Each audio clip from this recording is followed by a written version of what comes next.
Bueno, buenas noches, Darío. Muchísimas gracias. Desde ya vamos continuando con estos webinarios que organiza el Colegio de Médicos de la Primera Circunscripción,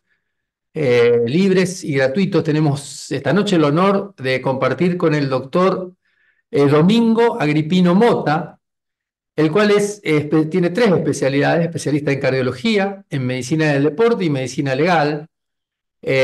Bueno, su currículum es muy vasto. Quiero decir cosas puntuales para que él para darle pie para que nos cuente, porque es director del curso de cardiología del deporte de la Asociación Civil de Medicina de Buenos Aires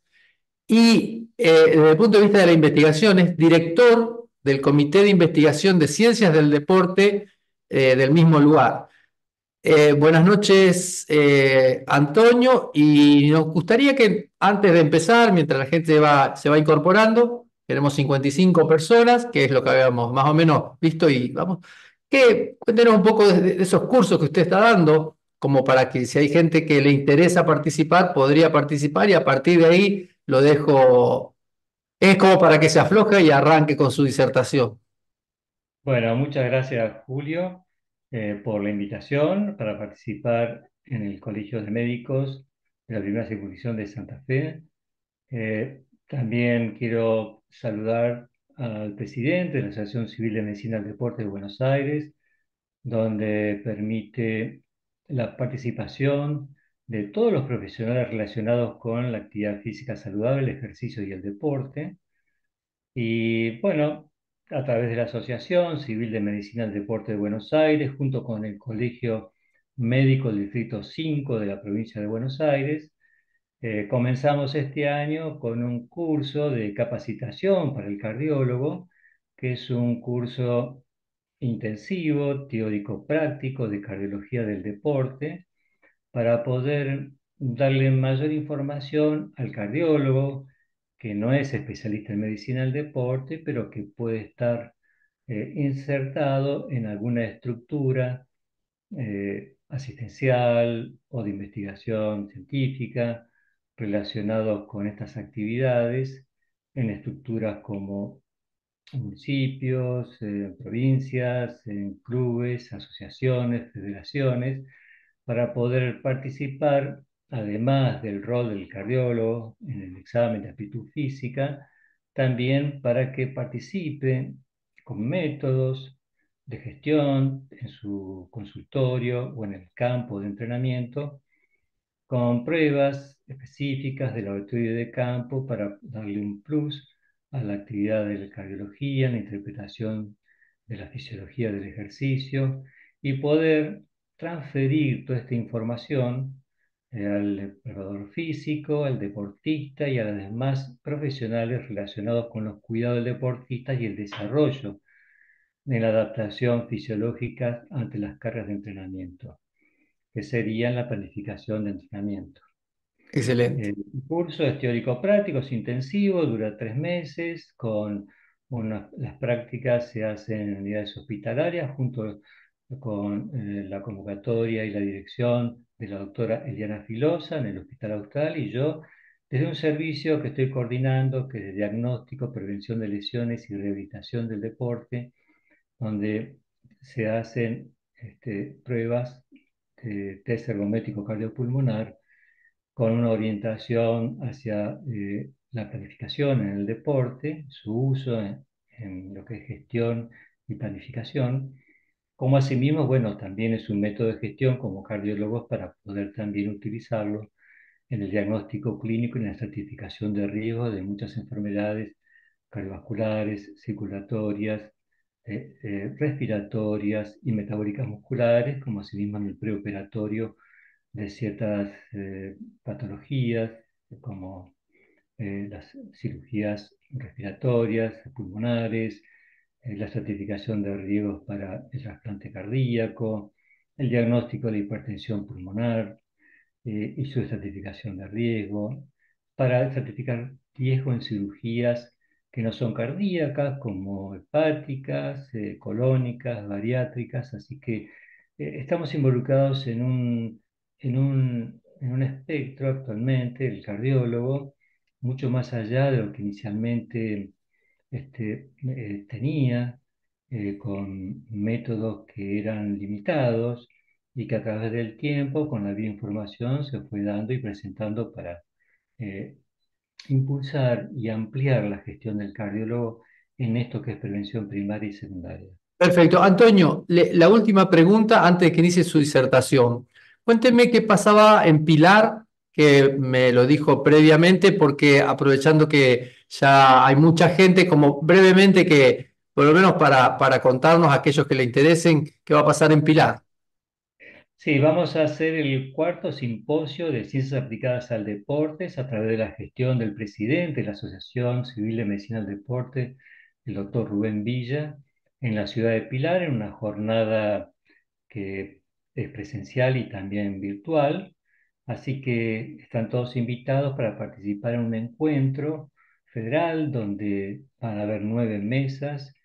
mesas redondas, con un total de casi 40 profesionales de diferentes disciplinas para poder tener un amplio panorama de la gestión del cardiólogo del deporte dentro de estos equipos interdisciplinarios, cómo relacionarse y cómo utilizar la información que puede ofrecer el cardiólogo del deporte en este tipo de disciplinas. Perfecto. Cuando usted después me mande la propaganda, yo la vamos a compartir acá con todos los profesionales de la zona y todos los que estuvieron. ¿En qué fecha Perfecto. me dijo? Porque no sé si me dijo, La aproximadamente. fecha va a ser para el 29 de noviembre de este año y va a salir en directo a través del canal de YouTube que gestiona Real Pilar Fútbol Club, en el cual soy el médico deportólogo que asesoro a este equipo de Primera C, que en este momento, por suerte, va primero, en el cual estamos trabajando, inclusive codo a codo con un exjugador que yo tuve en el plantel de San Lorenzo de Almagro en la década del 90, que es el Beto Alonso, en San Lorenzo de Almagro. Así que estamos tratando de, bueno, de gestionar también y participar en esto que es los cuidados del deportista joven y esa transición hacia el profesionalismo, de mejorar los cuidados y los aspectos de lo que sería, digamos, la gestión desde la visión de la medicina del deporte en general. Perfecto. Yo creo que cuando usted lo disponga, perdóneme que yo maneje sí un poco los tiempos, simplemente porque yo que a veces la gente, cuando usted disponga, estamos totalmente para escuchar. Listo, podemos entonces compartir pantallas y comenzamos.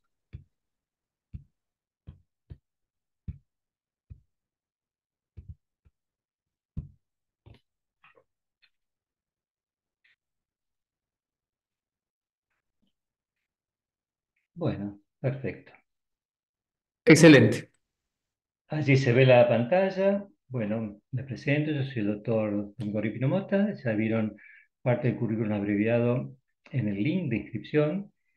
Soy miembro del titular de la Sociedad Argentina de Cardiología. Participé siempre del Consejo de Comité de Rehabilitación Cardiovascular. Y en realidad, lo que sí quería decirles es que también estoy actualmente en esta Asociación Civil de Medicina del Deporte de Buenos Aires, más como docente y participando de encuentros tanto regionales como en simposios y en congresos para poder seguir difundiendo junto con numerosos colegas los conocimientos y el desarrollo de lo que son las ciencias aplicadas al deporte. Estoy actualmente como director del Comité de Investigación de Ciencias del Deporte y director del curso intensivo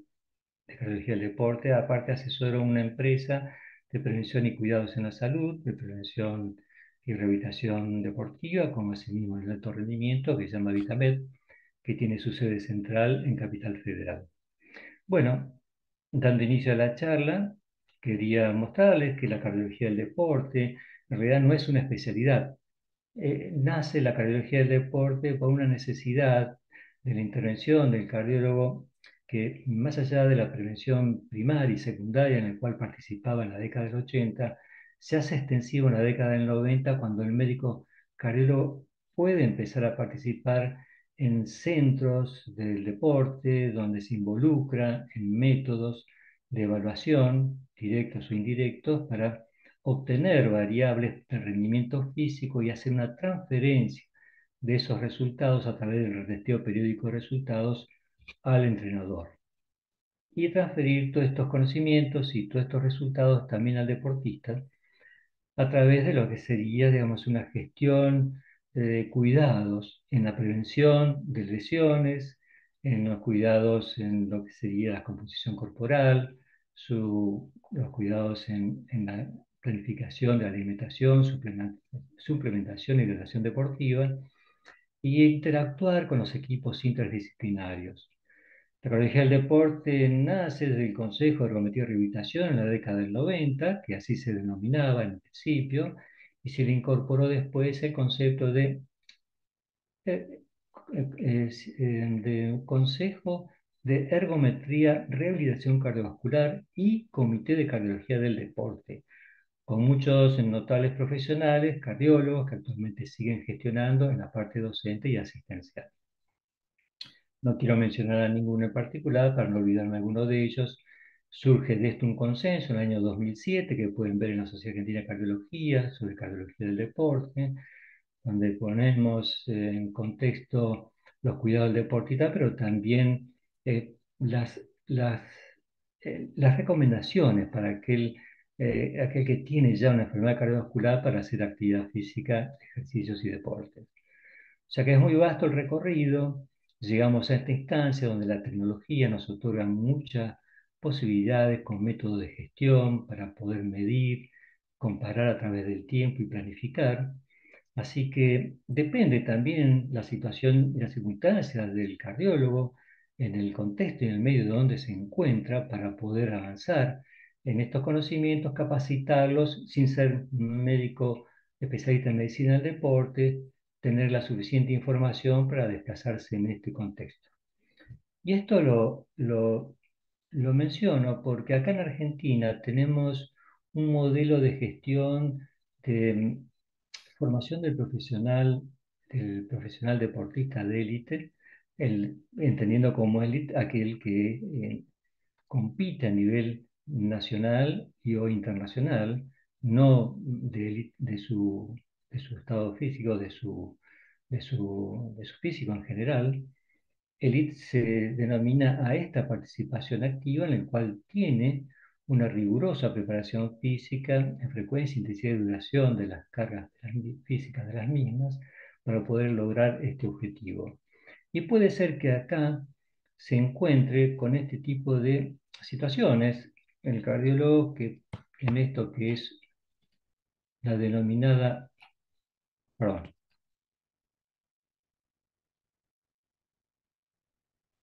que es la denominada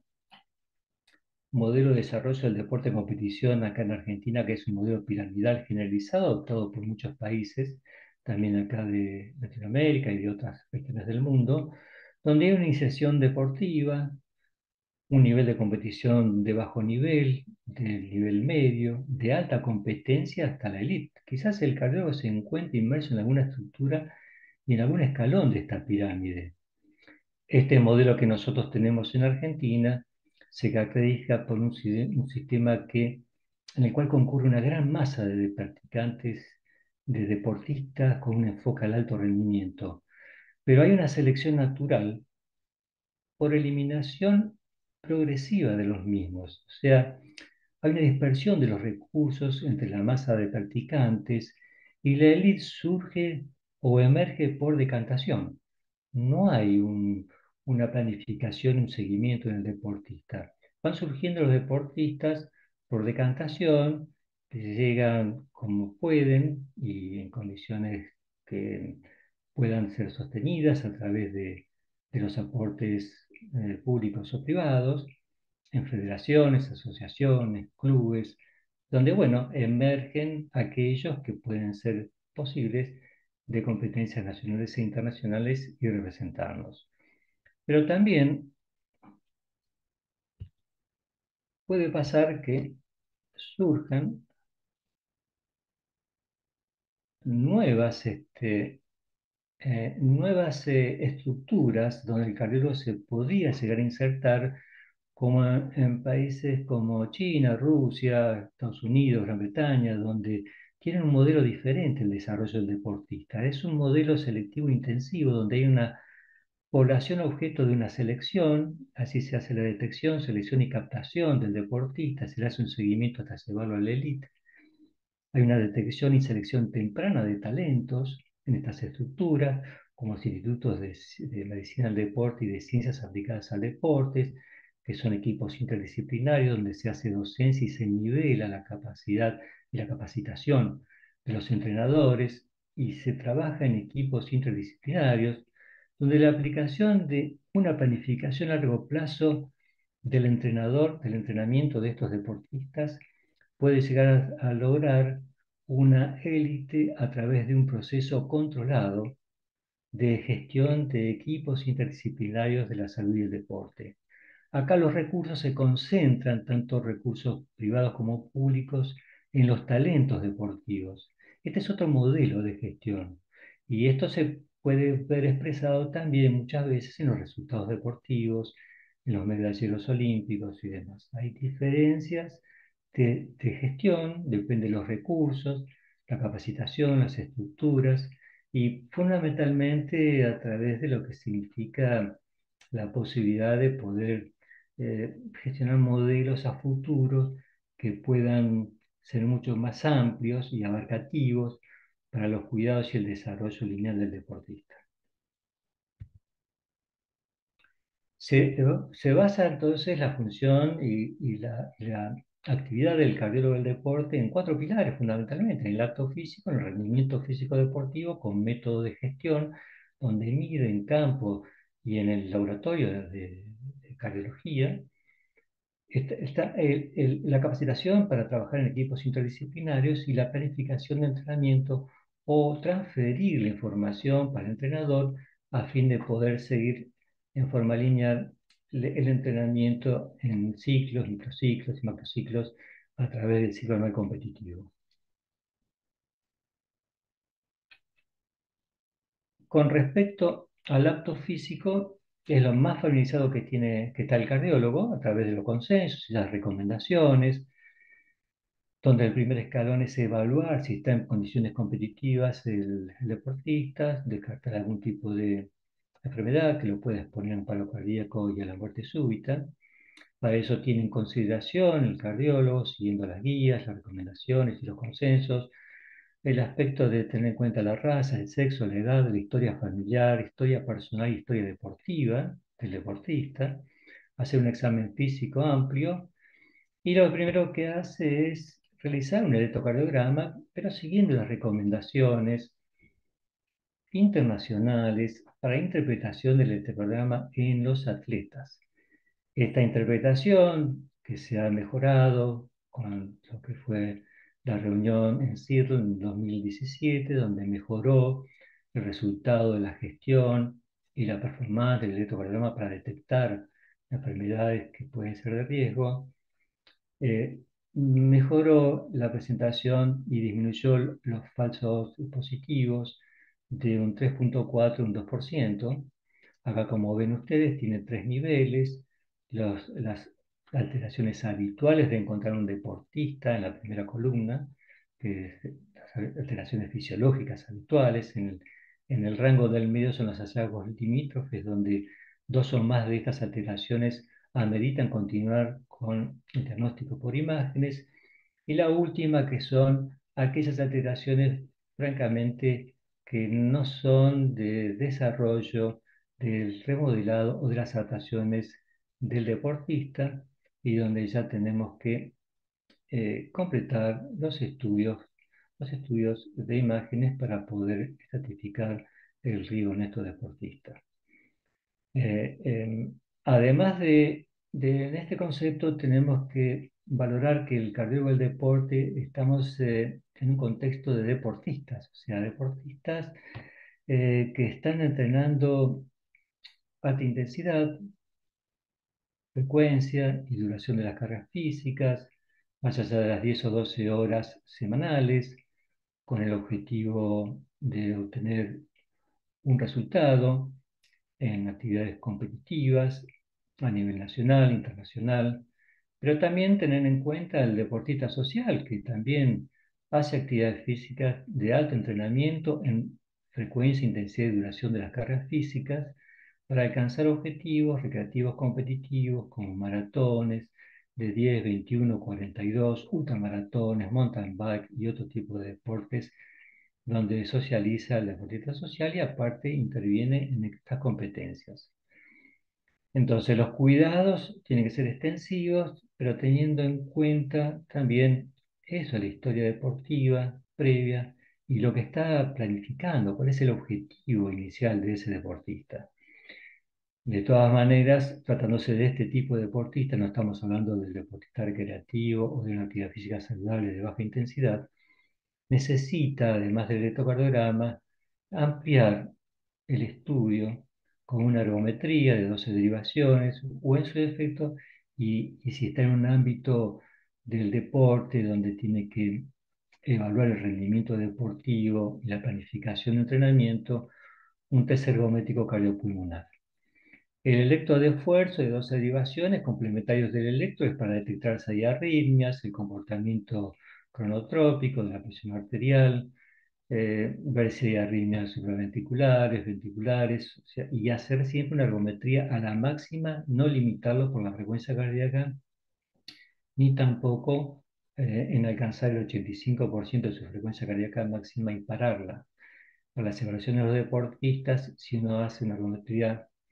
de 12 derivaciones, tratar de hacer hasta su máximo esfuerzo. En realidad, con estas ergometrías no podemos planificar entrenamiento porque es una curva dinámica de frecuencia cardíaca hasta la máxima recuperación que no está validada con las fases del metabolismo energético para poder planificar cargas aeróbicas y anaeróbicas. El último de los contextos es para poder hacer una evaluación a través de fórmulas, información directa, de lo que sería la reserva de la frecuencia cardíaca, que sería equivalente a la reserva del consumo de oxígeno para poder planificar METs horas semana o gasto calórico semana, en actividades más bien, actividades de prevención primaria, actividades físicas saludables para mejoras de factores de riesgo y prevención de las enfermedades cardiometabólicas, pero no para el deportista. Y también la realización de un ecodoppler. Estas recomendaciones que están vigentes en nuestro país surgen de las recomendaciones del cribado que se hace en Italia, donde se logró disminuir un 90% la incidencia de paros cardíacos y de muerte súbita a través de un cribado donde se incorporó el electrocardiograma inicialmente y después se lo fue completando con el eco y la ergometría como parte de ese cribado en deportistas de élite, pero también extensivo a las indicaciones de aquel deportista social, como vuelvo a repetir, que muchas veces entrena todos los días con un objetivo repetitivo competitivo, pero que está expuesto también a frecuencia, intensidad y duración de las cargas físicas que requieren nuestra atención y también nuestra planificación en cuanto a transferir todos los datos fisiológicos en relación al manejo de su frecuencia cardíaca, tiempos en distancia, potencia mecánica si hace bicicleta, tanto de resistencia como de potencia. Tratar de darles información para los cuidados en gestionar la duración, especialmente la frecuencia y intensidad de las cargas físicas, especialmente para no agotar los sistemas energéticos, prevenir lesiones y evitar asimismo las lesiones deportivas. Entonces, este modelo, que es un poco el que adoptamos y que está también reconocido por la SAC y la FAC y a través de los consensos que se han propuesto y de este modelo italiano, donde uno de los impulsores fue Antonio Pelicchia, que Antonio Pelicchia es un médico cardiólogo y deportólogo, que es el jefe de cardiología del Instituto de Medicina del Deporte y de Ciencias Aplicadas al Deporte del Comité Nacional Olímpico de Italia, que está en Roma, En este informe, con Domenico Corrado, uno de sus colegas, presentaron este modelo de cribado y los resultados de los métodos de estudio para tratar de hacer prevención en el paro cardíaco y la muerte súbita en deportistas jóvenes. Fíjense en esta línea roja marca la eficiencia del cribado en relación a detectar algún tipo de patología relacionado con estos eventos de paro cardíaco y muerte súbita, que a la cual puede estar expuesto el deportista. Fíjense que en esta zona verde mencionan lo que sería interrogatorio del examen de los antecedentes personales, familiares, realización de un electrocardiograma, un ecodoppler cardíaco y, y una prueba de esfuerzo, que serían, digamos, una de las algoritmos donde ofrece muchísima información, proporciona una buena sensibilidad a estos métodos, estos 4 métodos que estamos nombrando, inclusive en la columna acá a la izquierda, de realizar un examen físico, historia clínica, electroergometrías y un eco, donde tiene una alta sensibilidad para identificar las enfermedades más prevalentes asociadas con el riesgo de paro cardíaco y muerte súbita, como por ejemplo las miocardiopatías, las canalopatías, el síndrome de Wolff-Parkinson-White y el prolazo de válvula mitral. O sea que con estos 4 elementos de diagnóstico, uno tiene una alta eficiencia en la detección temprana de riesgo de paro cardíaco y muerte súbita en deportistas jóvenes. El cribado muestra, a medida que ustedes ven, va bajando su rendimiento, su eficiencia, a medida que va avanzando, porque hay ciertas causas prevalentes de paro cardíaco y muerte súbita que son más difíciles de detectar, como las cicatrices o la fibrosis miocárdica, las enfermedades arterial coronarias, las anomalías coronarias congénitas, las miocarditis agudas y la fibrilación idiopática, en el cual requiere otro tipo de estudios complementarios que no son de una gestión habitual del deportista de primera mano y de primera gestión, como por ejemplo resonancia magnética cardíaca, el AngioTAC multislice coronario, o las biopsias endomiocárdicas, los estudios electrofisiológicos que son más específicos cuando vemos que avanzando en ese cribado los podemos llegar a solicitar. Así que una primera visión del cribado del apto físico con estos elementos es mucho más seguro que en otras partes donde se proponen simplemente, como no está todo esto normatizado, hay países y regiones que tienen otro tipo de cribado, algunos ni siquiera toman en cuenta el electrocardiograma, otros hacen un electrocardiograma sin imágenes complementarias, pero en mi opinión personal y las recomendaciones actuales y de este modelo italiano donde han podido disminuir ese 90% la incidencia de el paro cardíaco y de muerte súbita, me parece que sería completo y suficiente. Además, la recomendación de la SAC y también las recomendaciones de la PAC que hizo también el año pasado, que las pueden acceder en la página de la PAC también, donde propone este tipo de cribado en deportistas que entrenan este, alta intensidad en frecuencia de duración de las cargas y que están relacionados con la elite o con el deporte tanto nacional como internacional. Pero también teniendo en cuenta este cribado de tenerlo en cuenta siempre con el deportista social, que hay mucha gente que sigue compitiendo digamos, en la propuesta actual de muchas actividades competitivas, recreativas, de resistencia y de potencia. Entonces, al electrocardiograma se le puede sumar la información del eco y el eco ofrece muchísima información para tratar de identificar realmente si hay cambios estructurales o funcionales por las máximas cargas que genera el deportista en su entrenamiento.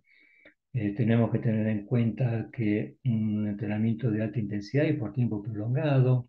modifica por la hemodinamia, las precargas y las poscargas, la capacidad intrínseca del músculo cardíaco en aumentar su contractilidad para estar preparado ante cualquier requerimiento rápido de precarga o poscarga, su gasto cardíaco. Y por lo tanto, muchas veces hacen un remodelado de su corazón, que muchas veces tenemos que tratar de diferenciarlos de lo que es un remodelado fisiológico de un remodelado patológico. Entonces, el ecodoppler cardíaco nos puede ofrecer muchísima información. Este trabajo que hizo Finocchiaro en el año 2017 para observar las adaptaciones del ventrículo izquierdo por el ejercicio, dependiendo de la disciplina deportiva y del género. eh,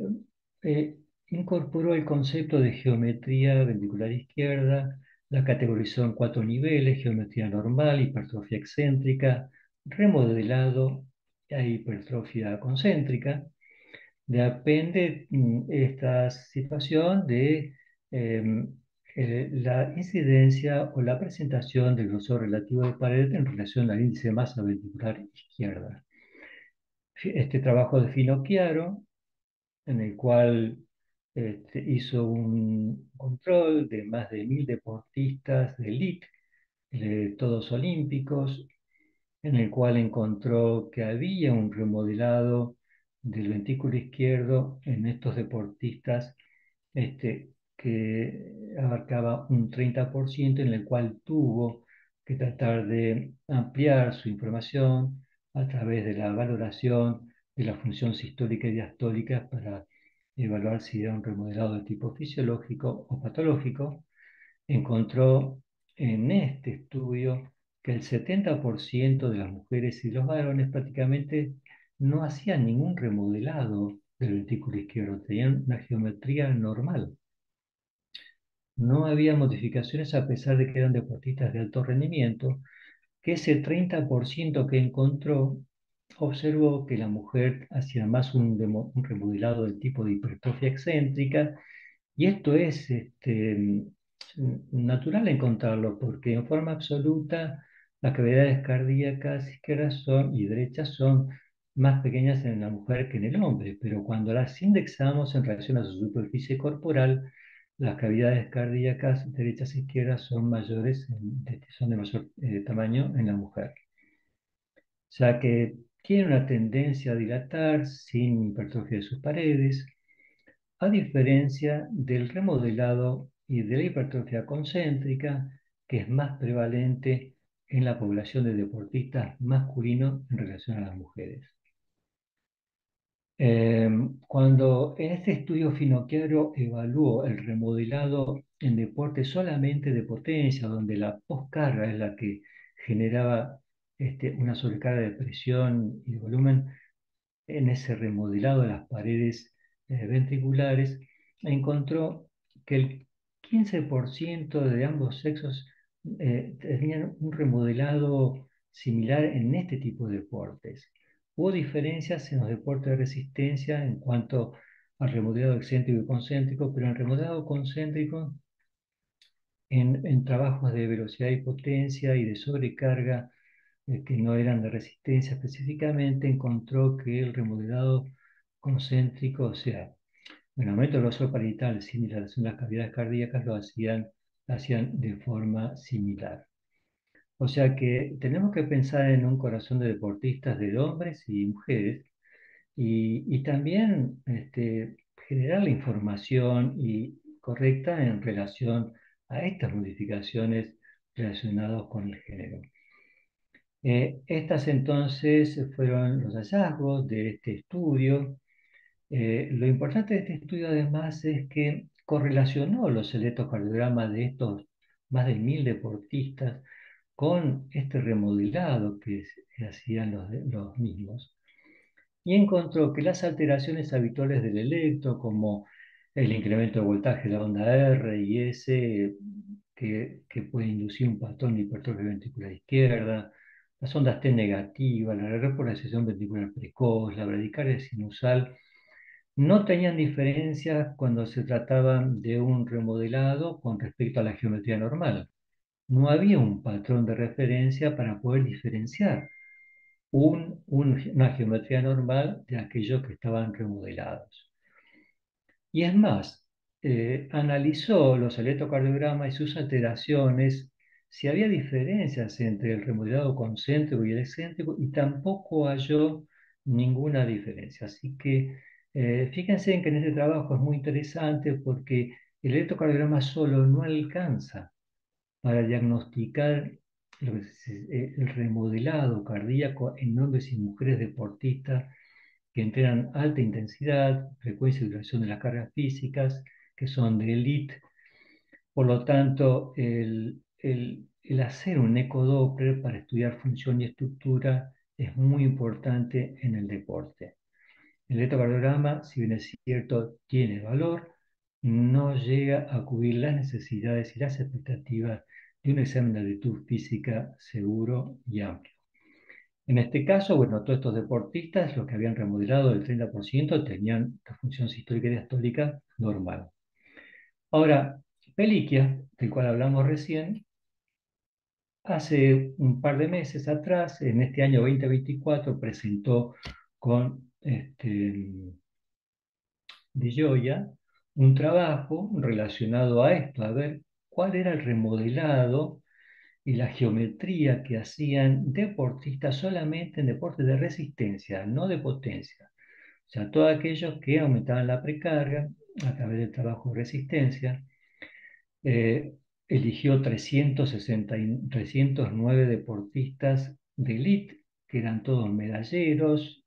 y olímpicos, de ganadores de competencias nacionales e internacionales, en el cual encontró en esto que fue el cribado con el ecodoppler cardíaco y el test de esfuerzo que después le realizó, que el 30% prácticamente tenían de estos deportistas en deporte de resistencia una geometría ventricular izquierda normal. Encontró que casi el 70% de hombres y mujeres, M son mujeres y la B son varones, tenían un remodelado de tipo excéntrico, relacionado con este tipo de deporte, que es la realización más habitual. Y el objetivo de él también fue valorar si ese remodelado, que era una mayor proporción de este tipo de deportistas, tenía alguna incidencia en lo que sería la potencia mecánica de la carga medido en vatios. O sea que en el test de esfuerzo observó que aquellos que remodelaban, o sea, el porcentaje más alto, casi el 70% de hombres y mujeres, toleraban cargas mucho más altas en potencia y que tenían una frecuencia cardíaca basal mucho más baja que aquellos que no remodelaban el ventrículo izquierdo. Pero cuando fue a ver los resultados deportivos no había diferencias significativas, o sea que tener un remodelado del ventrículo izquierdo no garantiza resultados deportivos.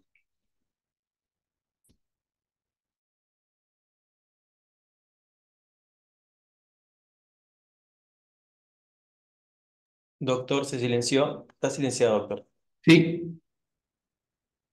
Eh, Eh, ahí está, ahí está. Abajo pueden ver digamos, la bibliografía de este trabajo y muy interesante de Peliquia en relación a la performance del remodelado en actividades competitivas.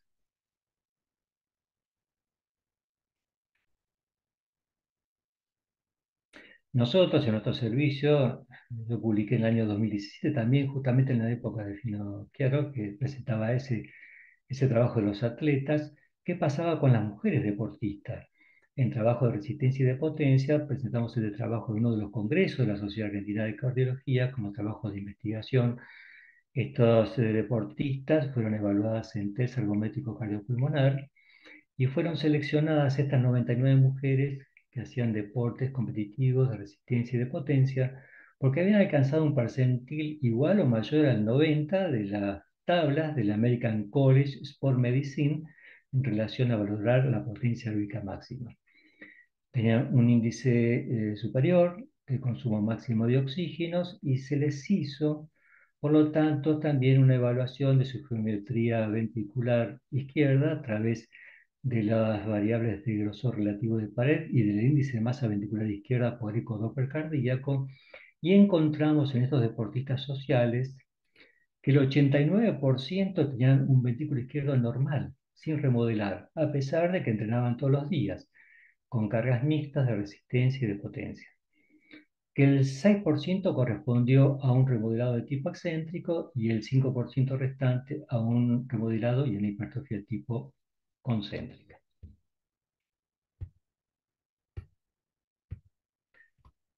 Es más, el ecodoppler cardíaco otorga muchísima información y hay que darle una vuelta más a lo que otorga, además de evaluar la geometría ventricular izquierda, es evaluar esa diferenciación que hace falta entre la hipertrofia fisiológica del deportista y la miocardiopatía hipertrófica que puede presentarse en el deportista. Hay un trabajo muy interesante que fue publicado en el año 2016 eh, eh, eh, producido por Frederick Snell, en el cual seleccionó 4 grupos de 36 personas que estaban compuestos por el primer grupo, 36 deportistas con miocardiopatía hipertrófica, el segundo grupo por 36 sedentarios con miocardiopatía hipertrófica, el tercer grupo eran deportistas sanos y el cuarto grupo eran controles sanos. Cada grupo tenía 36 y se les hizo una evaluación con técnicas de ecodoppler, con técnicas de speed tracking y valoración del strain para tratar de valorar a través de lo que sería el tiempo de velocidad máxima de contracción ventricular en relación al strain, que se llama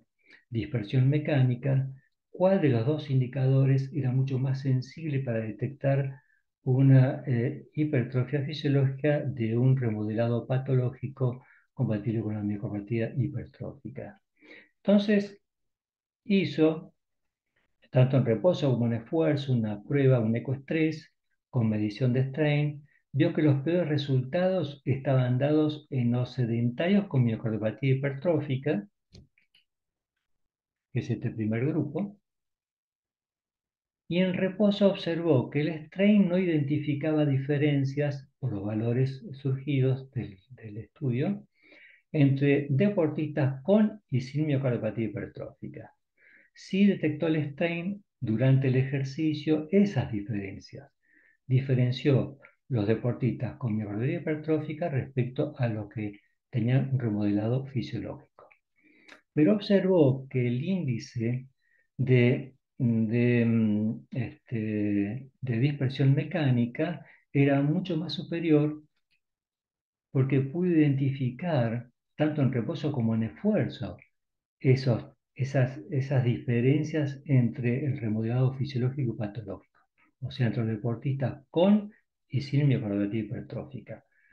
Tanto en reposo como en el ejercicio, estos indicadores fueron mucho más sensibles y acá vemos cómo la dispersión mecánica en un deportista con miocardiopatía hipertrófica tiene un tiempo de dispersión mecánica más prolongado, milisegundos, respecto a los deportistas que no tienen un remodelado patológico, pues tienen un remodelado fisiológico y son sanos.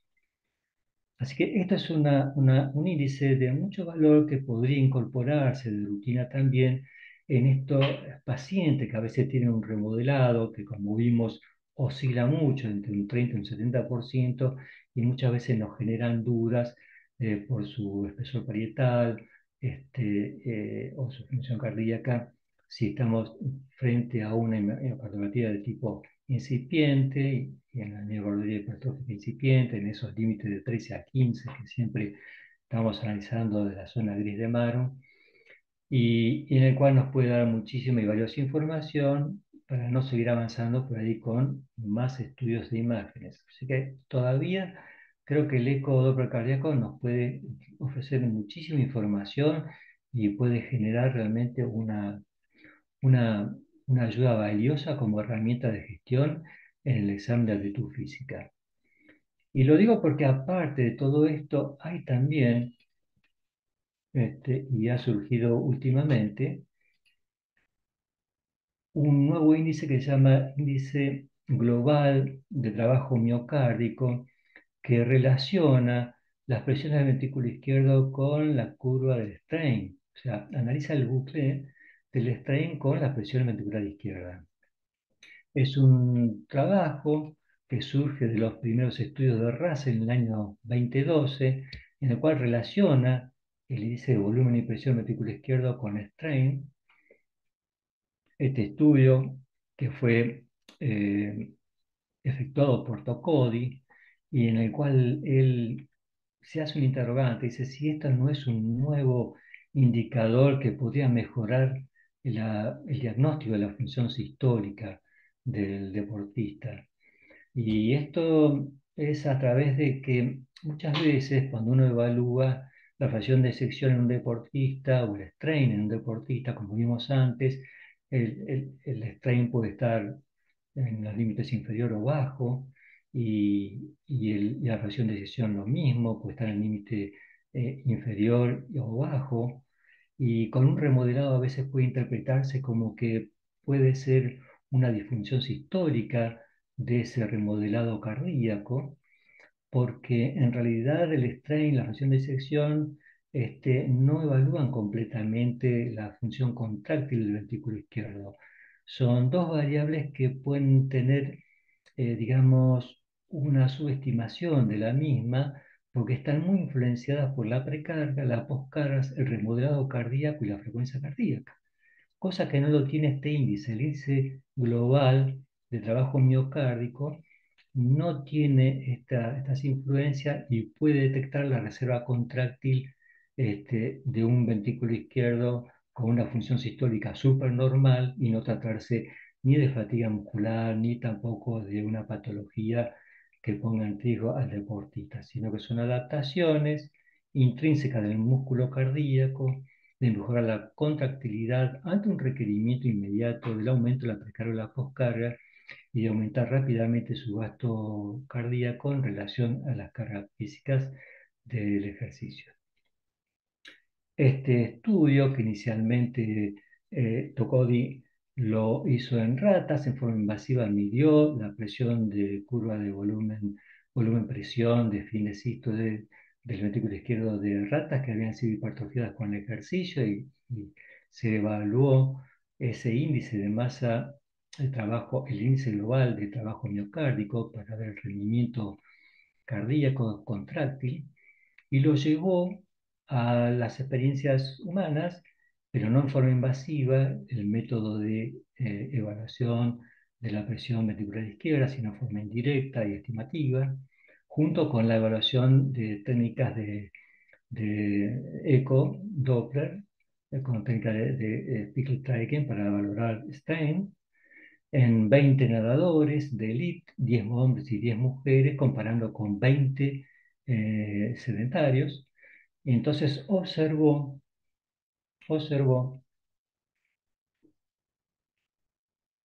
como vemos acá en la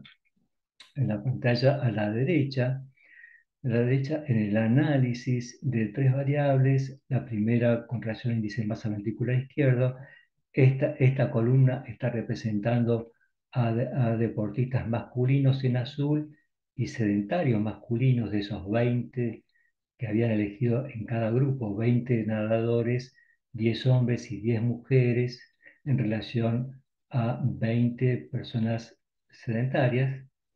Observó que el índice de masa ventricular izquierda estaba mucho más incrementado en lo que serían los deportistas femeninos y masculinos. Cuando analizó el strain, fíjense que estaba bajo con relación a los sedentarios, tanto en el hombre como en la mujer, que puede interpretarse como una disminución de su rendimiento sistólico. Y cuando analizó la reserva contráctil a través de este índice de global del trabajo miocárdico, observó que esa disminución del strain no estaba relacionado con el aumento de la reserva contráctil que tenía tanto el deportista masculino como femenino, que están indicando una situación de un ventrículo izquierdo con función sistólica supernormal y no deprimida por el bajo strain que se había medido en el reposo. O sea, un strain bajo hay que valorarlo también con estas nuevas indicadores que nos puede otorgar el ecodoppler cardíaco con estas técnicas. Acá tenemos el método que se utilizó del cálculo de la presión ventricular izquierda, el ecodoppler cardíaco en strain, el test cardiopulmonar. Se relacionó directamente este incremento de la reserva contráctil con un incremento lineal del consumo máximo de oxígeno. O sea que estos deportistas que podrían interpretarse como depresión de su función sistólica y que no valoraban la reserva contráctil del corazón, son deportistas altamente adaptados para las actividades inmediatas de sobrecarga hemodinámica, de pre y postcarga, para incrementar rápidamente la función contráctil y compensar el gasto cardíaco minuto a los requerimientos del deporte de velocidad y potencia. Con respecto al segundo pilar, que era el rendimiento deportivo, el cardiólogo debería familiarizarse con las pruebas de campo y laboratorio para poder interpretar en forma adecuada muchas veces los índices indirectos o directos que podemos trabajar en equipos interdisciplinarios, especialmente con el deportista, el preparador físico, el nutricionista en primera instancia, tratando de obtener aquellas variables que pueden incidir en la preparación óptima del deportista y en la cuidado de su salud. Tenemos que tener en cuenta que el rendimiento deportivo y la capacidad de ejercicio en el deportista están influenciados por factores genéticos casi en un 70% y el resto por factores ambientales. Factores genéticos son los que influyen en la transcripción genética, citológicas, bioquímicas, antropométricas, fisiológicas, psicológicas, el estado de salud, entre otros. Y los factores ambientales es cuando hablamos del ámbito del deporte, donde se desarrolla este deportista, los cuidados en la nutrición, la composición corporal, su suplementación, si está o no dentro de lo que es una estructura de un equipo interdisciplinario de soporte de salud y deporte. Depende mucho de estos factores ambientales del entrenador, de la situación económica, del ámbito social y familiar. O sea que todo lo que sería rendimiento deportivo, más allá de lo que nosotros podemos medir, también está influenciado desde lo genético y de otros factores externos, pero nosotros podemos igual medir la adaptación fisiológica en el hombre y la mujer deportista para poder planificar en forma adecuada las carreras de entrenamientos adaptadas a esas respuestas individuales y de género. Lo ideal sería, bueno, tener un instituto de ciencias del deporte, de medicina del deporte y de ciencias aplicadas al deporte para poder interactuar en lo que sería docencia, un nivel de capacitación que iguale el conocimiento, como para poder trabajar en forma interdisciplinaria los diferentes planos del deportista. En el trabajo de investigación y de trabajos científicos, actuar en lo que es equipos interdisciplinarios de salud y deporte implica todas las especialidades, desde biomecánica, neurociencia, psicología del deporte, nutrición del deporte, la traumatología y la kinesiología del deporte, de trabajar en forma conjunta, en forma adecuada, cuando se trata de deportistas de élite. El tipo de instalaciones deportivas, la participación de la bioingeniería, de la tecnología aplicada, el entrenamiento adaptado, la gestión de deportes, marketing, finanzas, toda una estructura que pueda estar relacionada con una evaluación integral del deportista, estudiar su genética, sus factores genéticos, de las respuestas individuales y de géneros en diferentes pruebas de fuerza, resistencia, de potencia, y todo aquello que nosotros podemos llegar a mejorar a través de la toma de datos. Esta toma de datos está relacionado en pruebas de campo y laboratorio en observar y en registrar las variables fisiológicas agudas, o sea, registrar inicialmente cómo está en resistencia, en potencia, en frecuencia cardíaca, en velocidad, en su gasto calórico, para poder a través del tiempo retestear con un protocolo similar las modificaciones que se hayan producido en esas variables fisiológicas que nosotros vamos a utilizar para la planificación del entrenamiento en el campo, como la velocidad en tiempos a distancia, la potencia mecánica en si es bicicleta, el gasto calórico hora, el ritmo de deshidratación, la frecuencia cardíaca de referencia. Pero para esto también el cardiólogo del deporte necesitaría tener un conocimiento de los tipos de entrenamiento y los principios básicos del entrenamiento. Los principios básicos del entrenamiento en cuanto a individualidad, a cargas progresivas, especificidad, los tipos de entrenamientos continuos, intervalados, intermitentes, por estaciones. Necesita el cardiólogo en estas instancias, cuando ya está inserto en una estructura piramidal, en alguna complejidad del estudio del deportista, más allá del acto físico, en el rendimiento deportivo y en la planificación de entrenamiento, tener más información en relación a esto que sería complementarios a la formación del cardiólogo en estas disciplinas. ¿Por qué medir y comparar a través del tiempo? Para mejorar la visión de la capacidad de adaptación al entrenamiento específico que está desarrollando el deportista de los objetivos iniciales, si cumplen las pautas del plan inicial y a través del análisis periódico de resultados, si durante los ciclos, microciclos del ciclo anual competitivos se van dando las condiciones óptimas para sostener una actividad física saludable de máximo rendimiento y en condiciones competitivas. Evaluar y planificar frecuencia, intensidad y duración del entrenamiento, informar y motivar y prevenir al deportista. Y en definitiva, bueno, evaluar esa condición física competitiva en este tipo de deportistas de élite. Y en aquellos, vuelvo a repetir, los sociales que necesitan mucho cuidado y mucha información a través de su planificación, porque son los que más están expuestos muchas veces a lesiones, porque además de la carga física está la carga emocional, laboral, social, económica y un montón de situaciones que pueden propiciar también un ensayo y error y producirles, si no están bien tipificadas sus cargas físicas de acuerdo a sus respuestas individuales y de género, un montón de problemas de salud.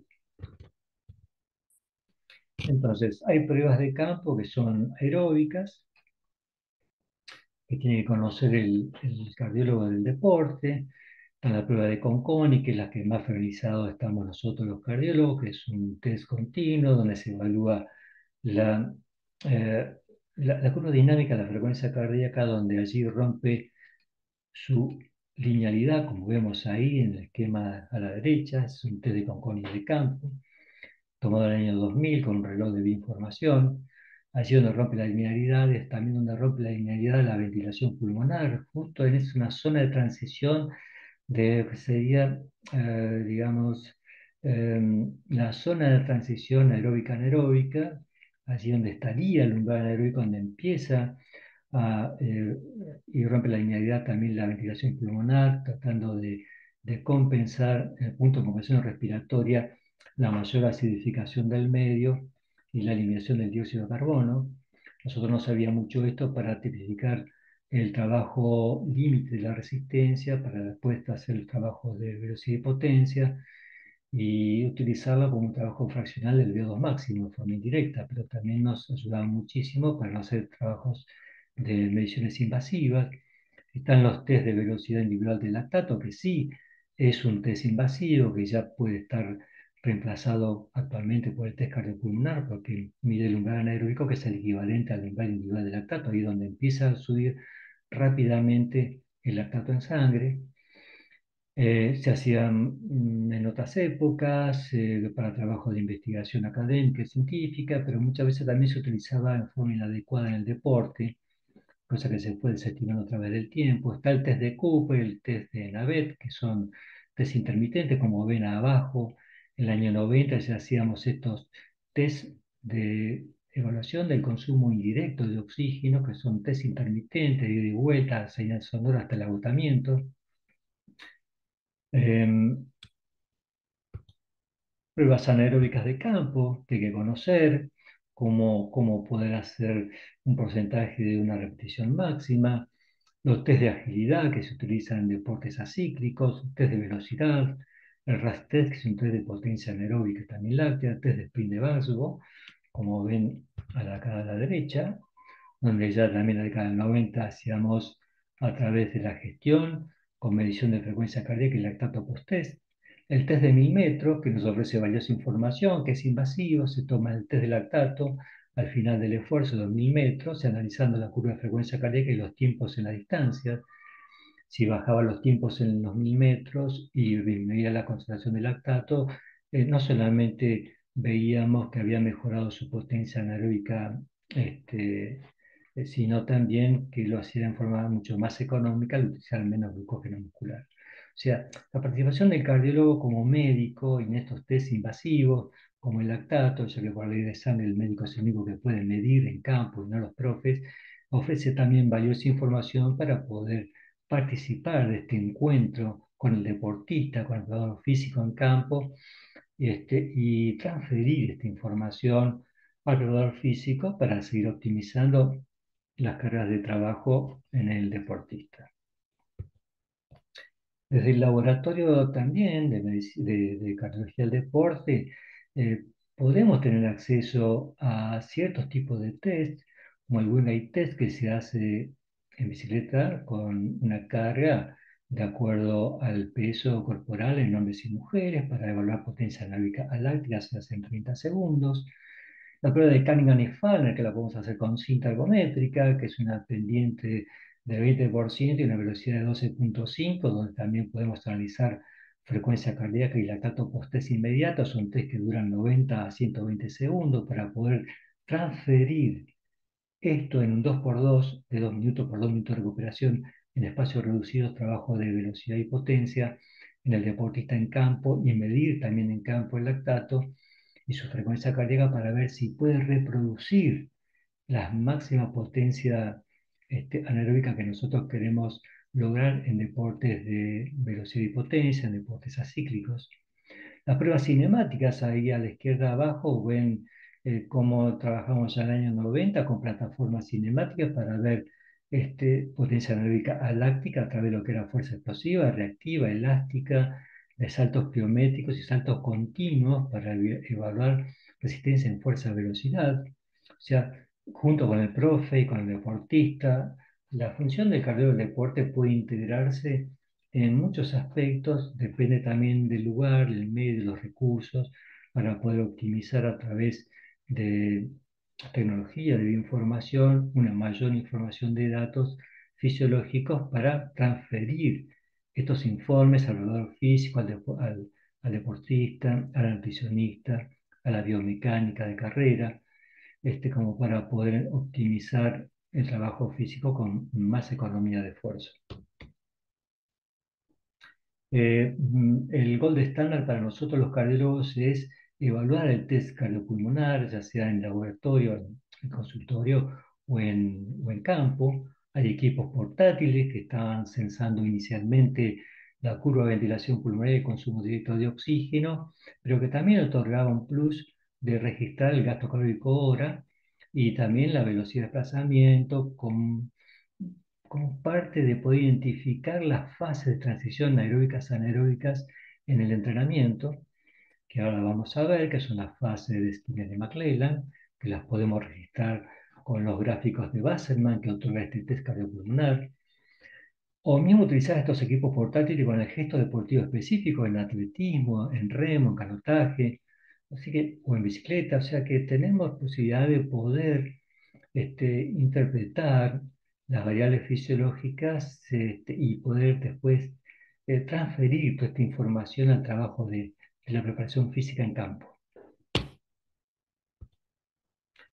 Estas pruebas ergométricas, el test ergométrico cardiopulmonar en medicina del deporte, nos sirve primero para determinar el apto físico deportivo, porque también analiza las 12 derivaciones electrocardiográficas,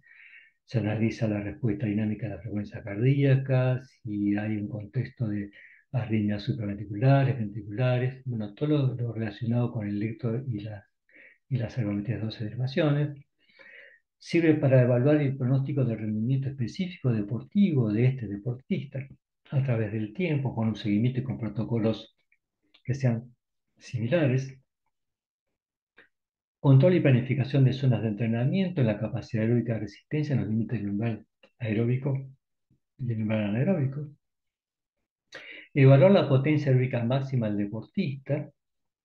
o sea, su respuesta genética y cuál a través del tiempo su adaptación, el incremento del mismo. La detección de talentos en cuanto a genética y adaptación fisiológica, en las pruebas con un protocolo similar, iterativado a través del tiempo, como antes les decía. Sirve para investigación fisiológica y de pruebas experimentales. Pero además, como médicos, este test ergométrico cardiopulmonar nos otorga un plus, que también estamos siempre poniendo el ojo al tema de la salud y si vemos y detectamos algún tipo de límites o compartimentos que puedan estar limitando el rendimiento físico del deportista. Se utiliza además en el deporte el test ergométrico cardiopulmonar para el diagnóstico de una disminuida de esfuerzo no afiliada, cuál es la causa, si es una causa respiratoria o cardíaca, como es un método de diagnóstico y de estratificación diagnóstica y pronóstica en cardiopatías, en la insuficiencia cardíaca, el diagnóstico de cardiopatía isquémica, donde tiene mayor sensibilidad, especificidad, valor predictivo negativo y positivo que una ergometría común de dos derivaciones para detectar mucho antes la aparición del infranivel del ST y del ANGOR, si hay una patología cardiopatía isquémica en curso, con el análisis de las curvas de los gráficos de Wassermann a través del análisis del pulso de oxígeno y lo que significa la relación del consumo de oxígeno en relación a las cargas de trabajo, para detectar valvulopatías, miocardiopatías hipertróficas, cardiopatías congénitas, estratificar diagnóstico y pronóstico en neumopatías, enfermedades pulmonares obstructivas, infiltrativas, indicación de trasplante cardíaco en la insuficiencia cardíaca, estratificación diagnóstica y pronóstica de la hipertensión pulmonar, porque nos ayuda al diagnóstico de hipertensión pulmonar, este tipo de métodos. Se puede utilizar este método también para aplicar una rehabilitación cardiovascular en prevención secundaria adecuada a las respuestas individuales y de géneros en los límites del umbral, para los trabajos aeróbicos de resistencia, donde con el menor esfuerzo obtiene el mayor rendimiento y los mayores beneficios en cuanto al gasto calórico y la cantidad de interpretación de gasto calórico hora semanal para alcanzar el objetivo de mejorar las condiciones de rehabilitación cardiovascular. Sirve también para certificar diagnóstico y pronóstico en las miopatías mitocondriales, y la evaluación funcional prequirúrgica en cirugías no cardíacas como las abdominales, las colorectales, biliares, urológicas, vasculares, bariátricas, pulmonares. O sea que ofrece muchísima información. Nos basamos inicialmente en trabajar en estos test cardiopulmonar a través de un consumo del máximo de oxígeno predicho, a través del mismo y a través de algoritmos, inicialmente a través de este tipo de variables, del porcentaje del consumo máximo de oxígeno. Utilizamos variables asociadas que otorga el método, como observar qué consumo de oxígeno tuvo en el primer umbral aeróbico, la reserva respiratoria, y como asimismo los equivalentes ventilatorios del dióxido de carbono a nivel del umbral 1, para poder hacer diagnósticos con este algoritmo de si tenemos alguna patología que pueda estar limitando el rendimiento del deportista o como diagnóstico clínico y pronóstico de muchas enfermedades respiratorias y cardíacas, en el cual sirven en el contexto del uso de este tipo de métodos de gestión. Así podemos determinar con el porcentaje del VO2 máximo, el VO2 a nivel del umbral, la reserva respiratoria, los equivalentes ventilatorios. Si estamos frente a un paciente que tiene un desacondicionamiento físico, si tiene una causa respiratoria de sus limitaciones, si tiene una causa mixta respiratoria y cardíaca, si podemos acceder y evaluar si tiene una insuficiencia cardíaca, como asimismo podemos diagnosticar miocardiopatías, cardiopatías isquémicas, valvulopatías, enfermedad vascular pulmonar, o sea, hipertensión pulmonar primaria o secundaria, con estas respuestas que nos otorga este tipo de método. Es un algoritmo que utilizamos diferentes tipos de variables para poder acceder a un diagnóstico correcto y adecuado, más allá del reporte. Lo que hacemos es valorar online y en forma simultánea cuál es la respuesta al ingreso de oxígeno, a la eliminación del dióxido de carbono en los compartimentos respiratorios, cardiovascular y metabólico muscular, y a través de esos algoritmos interpretar si estamos en presencia de algún paciente que tenga algún tipo de patología en estos compartimentos. Acá tenemos el desarrollo de una prueba que es un test ergométrico cardiopulmonar que se puede hacer en cinta, en bicicleta, un remoergómetro, depende de dónde está el cardiólogo implicado en la evaluación de la actividad física y el deporte, con una doble pantalla donde la primera muestra los resultados de un electrocardiograma de 12 derivaciones habituales y abajo una pantalla que muestra los 9 gráficos de Wassermann, de los cuales podemos sacar conclusiones respiratorias, metabólicas, musculares y cardiovasculares.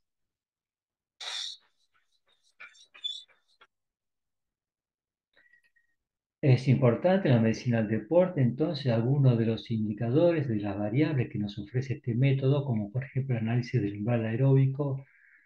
y el umbral anaeróbico,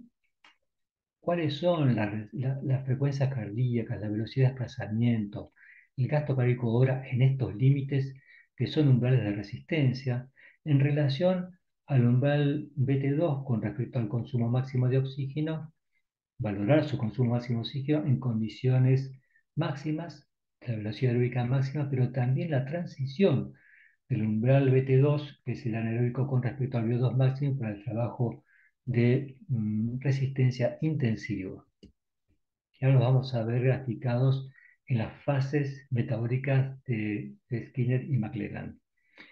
Podemos registrar con este método velocidad, potencia mecánica en vatios, frecuencia cardíaca, gasto cardíaco hora en estos límites del umbral de B1 y B2, BT1 y BT2, en los límites de resistencia o el trabajo de velocidad y potencia, el BT2 a B2 máximo. Podemos evaluar qué eficiencia muscular, o sea, qué cantidad de la energía disipa como calor y cuánto se utiliza para el trabajo mecánico. La economía de esfuerzo, analizando cuál es el consumo de oxígeno en relación a la potencia mecánica de la carga, cuál es su rendimiento más económico de esfuerzo, cómo se va adaptando a través del tiempo de sus cargas físicas de entrenamiento. Evaluamos con el slope, el equivalente ventilatorio del dióxido de carbono, la eficiencia ventilatoria, la eficiencia cardiorrespiratoria a través del pulso de oxígeno, la eficiencia en el consumo de oxígeno por la respuesta ventilatoria OWES, que es cuando no alcanzamos un consumo máximo de oxígeno y tenemos las pruebas en forma submáxima, podemos hacer una extrapolación de la eficiencia ventilatoria en relación al consumo de oxígeno. La velocidad de recuperación de la deuda de oxígeno en el post-esfuerzo, el concepto de recovery delay, que nos da muchísima información cuando se trata de una patología cardíaca, la recuperación mucho más tardía, o si no, la desadaptación del deportista en una curva de recuperación del consumo de oxígeno mucho más lenta. Podemos valorar el ritmo de deshidratación hora por el gasto calórico hora, como asimismo la cinética de la flexibilidad metabólica del deportista, analizando cuál es el contexto de la mayor prevalencia de lo que es el FATMAX, de la quema de calorías en grasas y de la intervención de los hidratos de carbono en las proteínas a medida que progresamos en la intensidad del ejercicio. Acá tenemos otra. No,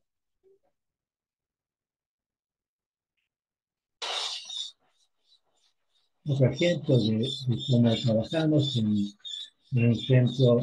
de diagnóstico, de prevención y de rehabilitación deportiva, en alto rendimiento, en Internet, con equipos que van sentando en eficacia y la zona del hockey, de potencia aeróbica máxima y los límites del umbral del BT2, para poder hacer un trabajo intermitente racional de consumo máximo de oxígeno y mejorar el rendimiento de su recuperación en los intervalos de pausa de su actividad asíquica. Estas son las variables que analizamos, que nos otorga el equipo. Fíjense que tenemos variables absolutas y relativas en relación a la potencia mecánica, en watts, a la frecuencia cardíaca, al consumo de oxígeno en forma absoluta y relativa, el análisis de la ventilación pulmonar, de la frecuencia respiratoria, de los equivalentes ventilatorios del dióxido de carbono y del oxígeno para valorar el umbral 1 y el umbral 2, el umbral aeróbico y anaeróbico, la velocidad de desplazamiento, además del gasto calórico hora en hidratos de carbono, grasas y proteínas, inclusive en forma, digamos, de su consumo calórico en minutos, de acuerdo a la intensidad de las cargas y la progresión. En esto que es el predicho, la máxima alcanzada, en el primer umbral,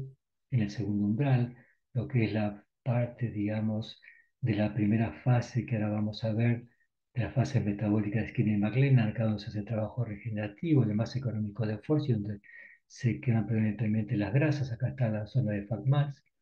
la de transición del primer umbral al segundo umbral, o donde está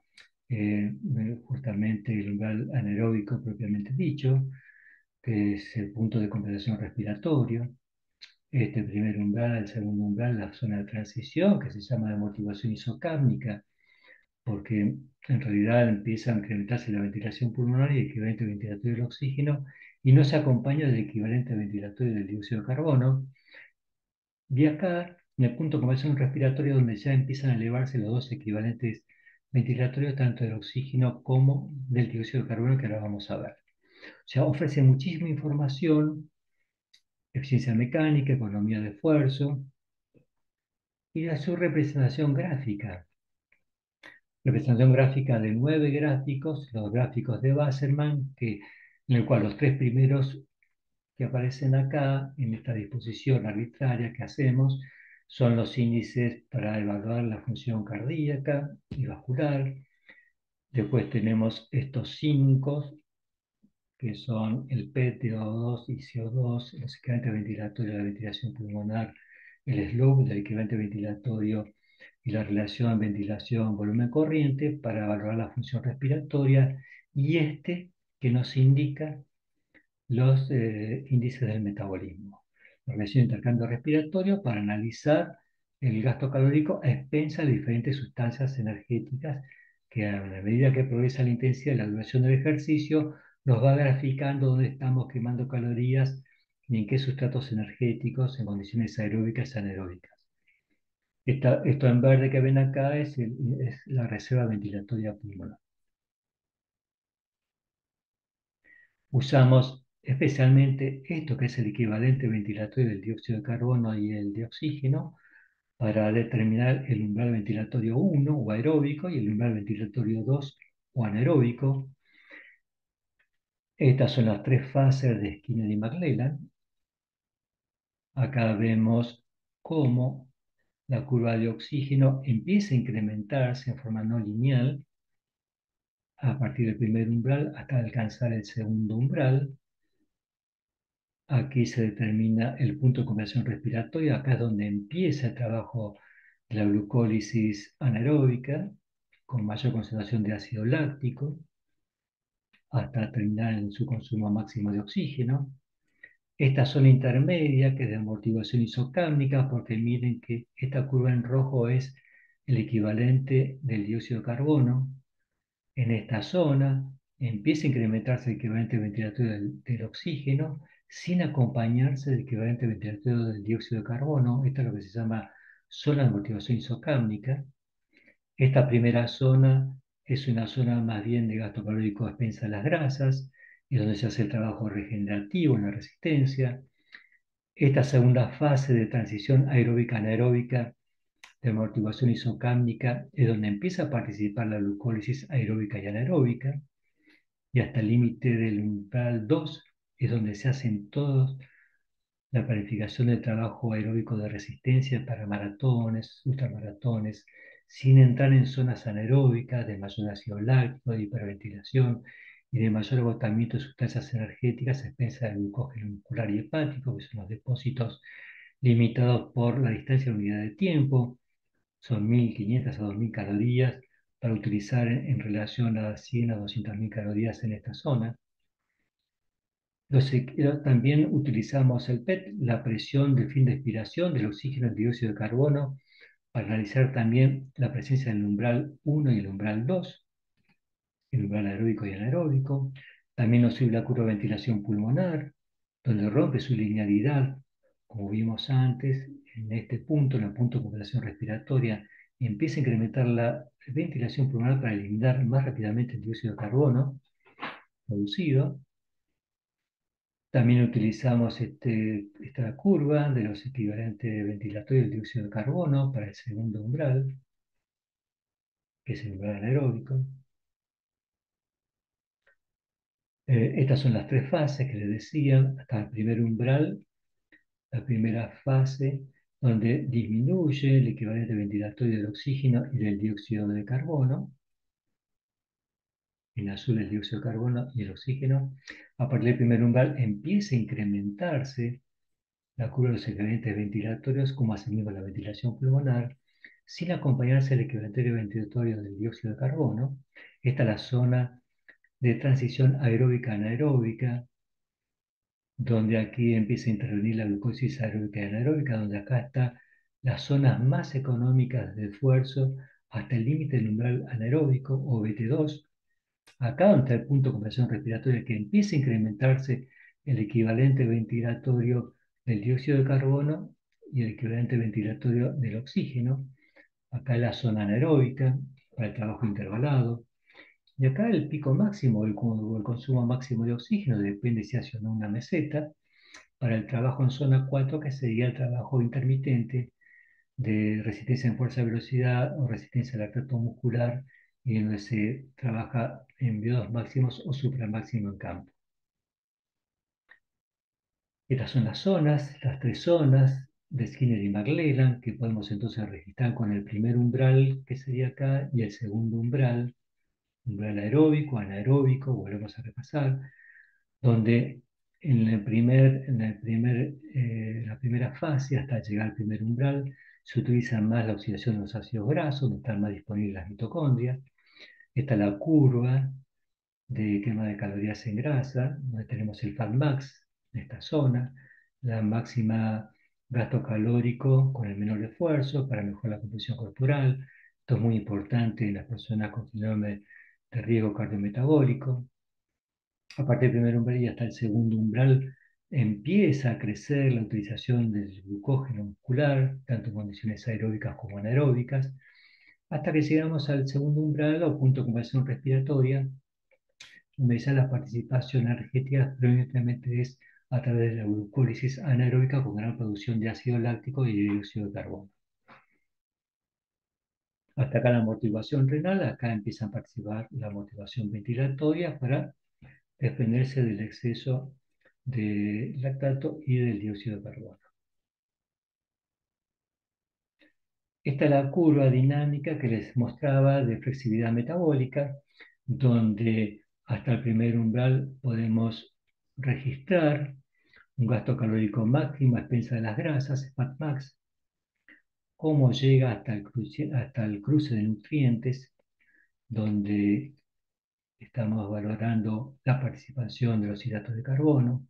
y optimizar la velocidad de carrera en una zona más económica de esfuerzo sin entrar en zonas anaeróbicas hasta su máximo y su recuperación. Uno puede planificar de acuerdo a la velocidad de desplazamiento eh, o intensidad de las cargas físicas en vatios, dónde está ubicado cada sistema energético para administrar el gasto calórico hora y evitar el agotamiento y la depresión de los sistemas energéticos que produce muchas veces en un maratonista 42 la famosa pared o muro a los 25 o 30 kilómetros, porque pensando que le estaba haciendo un trabajo de resistencia, está en realidad haciendo un trabajo de potencia para distancias cortas y no de 42K, que quizás pueden servir para distancias más cortas de 10 o 21, de acuerdo a la velocidad de desplazamiento, pero no para distancias de resistencia de 42 o ultramaratones. O sea, planificar,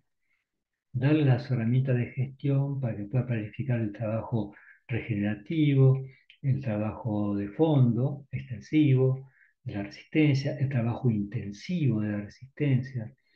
este, tratando de graficar y extrapolar estos sistemas energéticos en su gasto calórico hora en relación a las variables que nosotros usamos en campo, que son tiempos en distancia, potencia mecánica de un potenciómetro en la bicicleta, frecuencias cardíacas, extrapolar esta información a variables sencillas que podemos utilizar en campo para verificar frecuencia, duración e intensidad de las cargas físicas. Bueno, acá tenemos un ejemplo. El deportista en rojo es un deportista que alcanza mayor consumo máximo de oxígeno y mayor velocidad de recuperación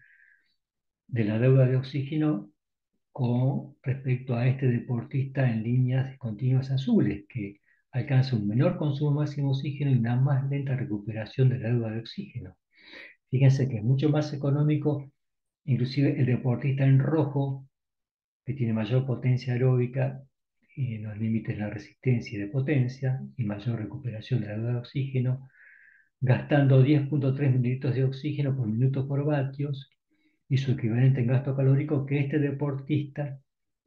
que la misma intensidad de la carga utiliza más consumo de oxígeno, más gasto calórico por igual potencia mecánica. O sea, podemos analizar a través de este método el rendimiento más económico de esfuerzo en base a la eficiencia mecánica. Y tener en cuenta por qué usamos este método, porque las respuestas individuales de género son diferentes. La mujer tiene un trabajo mecánico y de coste de oxígeno en la ventilación pulmonar máxima es mucho mayor que el hombre, porque tiene vías aéreas mucho más pequeñas, tiene mayor susceptibilidad a la hipoxemia arterial inducida por ejercicio en relación a su par masculino, pero la mujer tiene una menor fatiga diafragmática de los músculos respiratorios porque retrasa el metabolismo reflejo simpático que limita el flujo circulatorio de miembros inferiores en relación a su par masculino, que rápidamente puede activar el metabolismo reflejo de vasoconstricción y menor aporte de oxígeno y de circulación a los miembros inferiores en trabajos de resistencia, con la mayor presencia de fatiga muscular. Y esto a pesar de que la mujer utiliza el 14% del consumo máximo de oxígeno en relación al su par masculino, que utiliza un 9% de su VO2 para el trabajo diafragmático y de los músculos respiratorios. Pero también las respuestas de los umbrales metabólicos que recién vimos son diferentes en el hombre y la mujer en relación a su frecuencia cardíaca, su velocidad de desplazamiento, su potencia mecánica. Además, la mujer tiene en el vasto lateral un fenotipo superior para el metabolismo oxidativo y la resistencia a la fatiga muscular en relación a su par masculino, porque tiene mayor proporción de fibra de tipo 1, mayor capacidad oxidativa de ácidos grasos, tiene mayor densidad capilar por fibra muscular, tiene un mayor volumen y actividad enzimática mitocondrial, con mayor capacidad de regenerar ATP que su par masculino, que está más adaptado a una mayor fuerza por mayor masa muscular, pero tiene menor proporción de fibra de tipo 1, pero sí tiene mayor capacidad glucolítica, mayor depresión de ATP y de fatiga muscular, en distancias más cortas, son más eficientes que en la resistencia. Este trabajo, que está hecho sobre evaluaciones en la capacidad aeróbica de resistencia en hombres y mujeres a través de un test cardiopulmonar, otorga una valiosa información. Es un trabajo que Kelly publicó hace 2 años y donde fue incursionando además en cuestiones neuromusculares. El hombre tiene un umbral mucho más alto con unidades motoras, pero tiene menor resistencia a la actividad voluntaria cuando hace actividades isométricas de máxima intensidad. La mujer tiene una mayor resistencia a cargas isométricas, o sea, cargas de fuerza y de potencia repetitivas, porque tiene un umbral más bajo con unidades motoras, pero una mayor oscilación sináptica común de las unidades menores, lo que le produce una menor disminución y a menos fatiga, y tiene un rendimiento un 15% mayor que su par masculino en trabajo repetitivo de fuerza, adaptados por supuesto a la composición corporal y al género. Por eso digo de medir, porque las respuestas individuales de género son muy distintas. En este trabajo que publicamos hace más de 10 años atrás, en uno de los congresos de la Sociedad Argentina de Cardiología, evaluamos en nuestro servicio de cardiología y medicina del deporte de la Fundación Favaloro 576 deportistas, hombres y mujeres, el 22,3% eran mujeres deportistas, todos adaptados en deporte de resistencia y de potencia, pero elegimos mujeres y hombres que tuviesen la misma edad, que no tuviesen diferencias en la edad, como tampoco diferencias en la respuesta de la frecuencia cardíaca, tanto en la máxima como en la recuperación. Fíjense que deportistas de diferentes géneros, de la misma edad, con misma frecuencia cardíaca, uno está tentado en decir, bueno, con la frecuencia cardíaca vamos a hacer un trabajo generalizado, mezclado de hombres y mujeres de 220 menor edad o con una frecuencia cardíaca máxima adaptada al género, y dan respuestas distintas. Fíjense en las diferencias que con igual frecuencia cardíaca e igual edad hay una diferencia en el consumo máximo de oxígeno, en el consumo de oxígeno a nivel del umbral, la ventilación pulmonar, en los límites del umbral y V2 máximo, en el gasto calórico a nivel de umbral y V2 máximo, en la velocidad de desplazamiento, en el pulso de oxígeno, en la potencia mecánica tolerada, en las distancias recorridas. Fíjense en las diferencias en porcentaje que hay entre el hombre y la mujer para poder adaptar el trabajo específico y no basarse solamente en supuestos de ensayo y error o en frecuencias cardíacas solamente, porque la frecuencia cardíaca no otorga ninguna información para poder regular en forma adecuada de las respuestas individuales de géneros el entrenamiento, ya sea el entrenamiento regenerativo, en prevención primaria, en la actividad física saludable o en la actividad de alta intensidad en el alto rendimiento. Esto queda demostrado en este estudio también que presentamos en 2016 en uno de los congresos de la Sociedad de Cardiología, donde evalué estas 243 mujeres entrenadas en running en forma consecutiva que concurrían al servicio para poder hacer el acto físico y además para poder planificar mejor su actividad física que estaban siendo entrenadas la mayoría a través de relojes de bioinformación, con índice de frecuencia cardíaca de 220 menor de edad. Entonces hicimos un test cardiopulmonar y valoramos cuál era la capacidad y la potencia aeróbica máxima en estas 243 mujeres en relación a su adaptación física previa a la planificación y observamos que el 25% de ellas estaban en condiciones óptimas para este tipo de actividad física de resistencia. Este 25% habían alcanzado un percentil igual o mayor de 90 de las tablas de la American College Sport Medicine para valorar potencia aeróbica máxima. Y en un intervalo de reserva de frecuencia cardíaca mayor está este grupo A con respecto al grupo B, que no alcanzaba ese percentil 90. Las corredoras mayores con mayor capacidad de resistencia y potencia tenían un intervalo de reserva de frecuencia cardíaca mucho mayor que las del grupo B, o sea, retrasaban el ingreso a zonas anaeróbicas porque podían extender mucho más en el tiempo y en la distancia el alcanzar el umbral anaeróbico. Había diferencias significativas también en las frecuencias cardíacas máximas alcanzadas en los dos grupos, por la velocidad y la potencia mecánica que habían alcanzado. Y cuando comparamos si la frecuencia cardíaca 220 en menor edad en estos dos grupos tenía algo que ver con respecto a lo alcanzado, observamos que tanto el grupo A como el grupo B no se correlacionaba la frecuencia cardíaca 220 en menor edad que usan en los relojes de bioinformación con respecto a las frecuencias cardíacas máximas alcanzadas en el test cardiopulmonar. Y este grupo de mujeres quedó expresado en estos indicadores de resistencia. Si bien es cierto el grupo A, que era un 25% de estas 243 mujeres deportistas, habían alcanzado un consumo máximo de oxígeno a un nivel superior, fíjense que tenían también una mayor capacidad aeróbica de resistencia en el límite del umbral, porque podían correr a 10 más menos 2, o sea,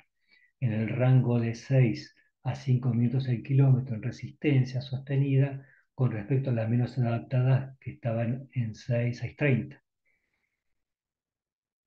Y además vimos que estas mujeres del grupo A, que estaban mejores adaptadas, que era un bajo porcentaje respecto a la población total,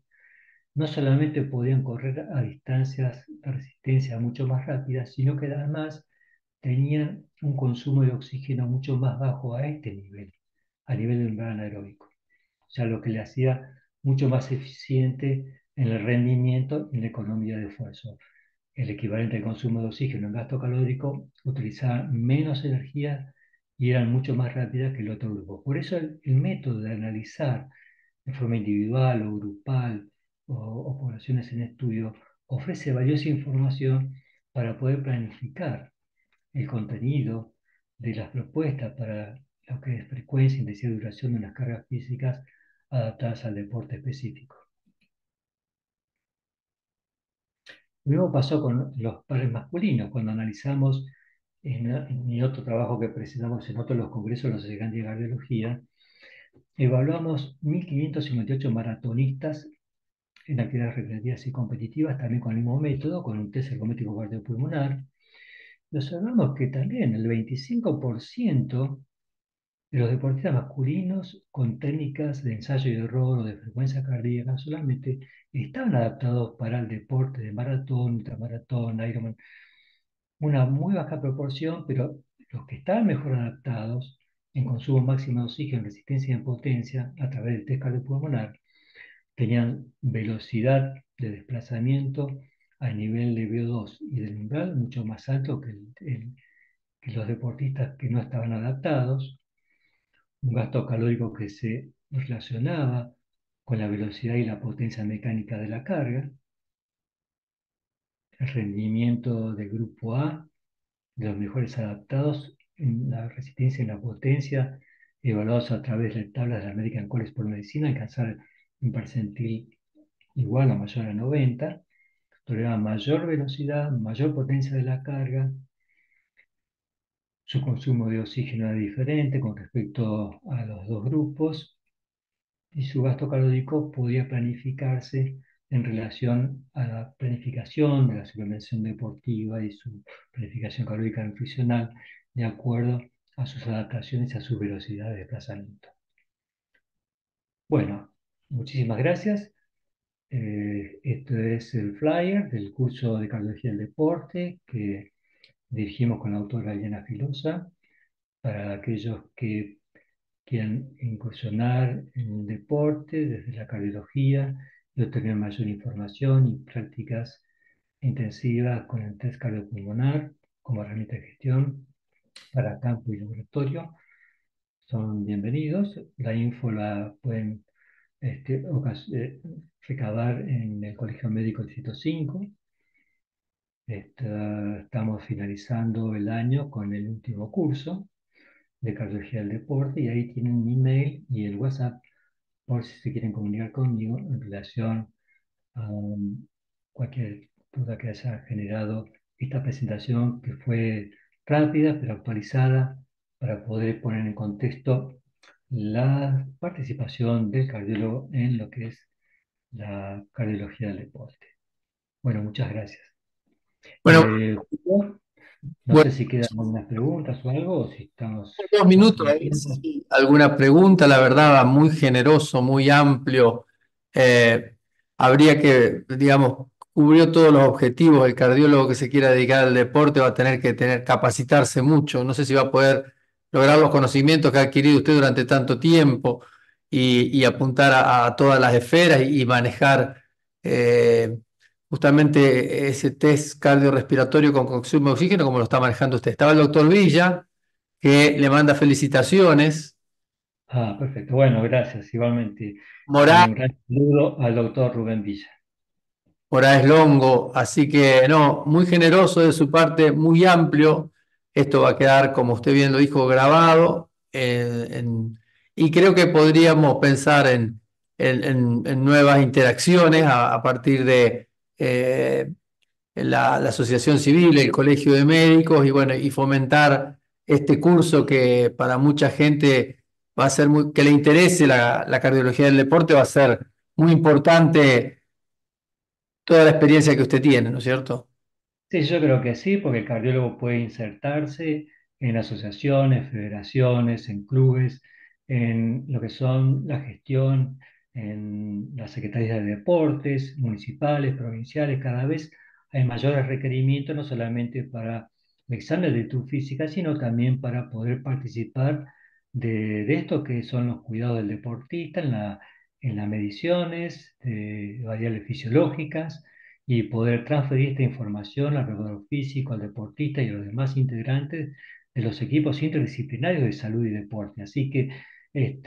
si bien es cierto, bueno, por allí hay pruebas de campo que son muy específicas y demás, yo creo que iniciándose con todos estos cuidados y los aspectos inicialmente desde el acto físico y siguiendo con las evaluaciones con métodos de campo y laboratorio que estén más priorizados, en principio el cardiólogo sería suficiente, como medir el consumo de oxígeno, interpretar estas variables en relación a su velocidad, potencia mecánica, gasto calórico, otorga muchísima información que puede compartir y poder mejorar en cualquier nivel de esa pirámide que mostramos inicialmente, la participación del cardiólogo en la actividad física, el ejercicio y el deporte. Perfecto, ha nucleado al grupo interdisciplinario acá Adrián Antonelli, licenciado en Ah, Educación Física, le manda desde Salta,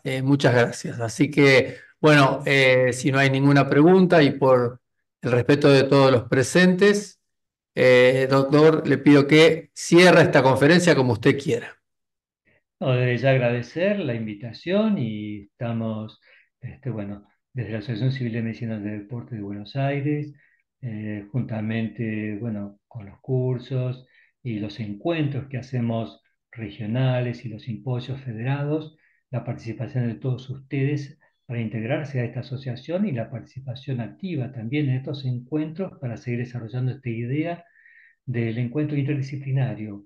O sea, eh, somos un eslabón de una cadena donde cada uno hace su aporte y juntamente con eh, los docentes y los agentes de salud y del deporte, como los preparadores físicos, los licenciados en kinesiología, en nutrición y demás disciplinas de la actividad física y el deporte, generar un espacio de diálogo, de encuentros y de capacitación para seguir nivelando e impulsando la idea de seguir mejorando el cuidado y el rendimiento físico de nuestros deportistas. Excelente, sí, seguramente nos veremos en Pilar entonces. Ah, sí, los esperamos a todos el 29 de noviembre y si no pueden ir en forma presencial, bueno,